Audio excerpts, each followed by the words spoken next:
The gentleman is recognized for 3 minutes. Thank you, Madam Speaker, and I thank the gentlelady for yielding, and I rise in very strong opposition to the rule of H.R. 5281, the so-called DREAM Act. In fact, many of those in my constituents who abide by the rule of law would call this the Nightmare Act rather than the DREAM Act. This legislation has been misnamed from the beginning as an avenue for young men and women to obtain the American dream, but let me be perfectly clear, Madam Speaker, H.R. 5281 is nothing short of amnesty for illegal immigrants. According to the Migration Policy Institute, an estimated 2 million immigrants will be eligible for amnesty under this bill.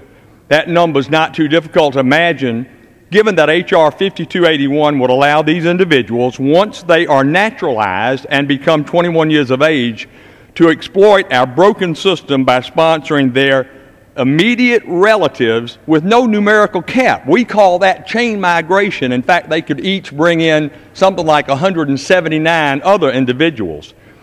Further, the potential for fraud is exponentially great, considering that one provision of the bill mandates that the immigrant has resided in the United States since they turned 16. My question is simple.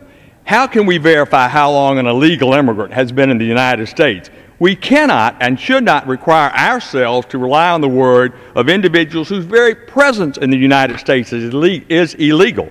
So, Madam Speaker, we all know that the requirements to become a legalized permanent resident under H.R. 5281 do not actually mandate that the potential naturalized citizen complete any college or vocational degree. They just simply have to show up and go for 2 years. If the bill attempts to integrate an educated immigrant workforce into America, this legislation certainly will not achieve that goal.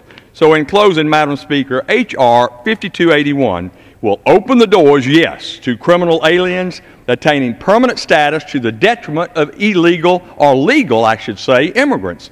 This legislation allows an illegal alien to submit an application for legalized permanent resident status, and in doing so, the Department of Homeland Security will no longer be allowed to deport them, criminal or not. I urge my colleagues to oppose this rule and the underlying legislation. And with that, Madam Speaker, I yield back.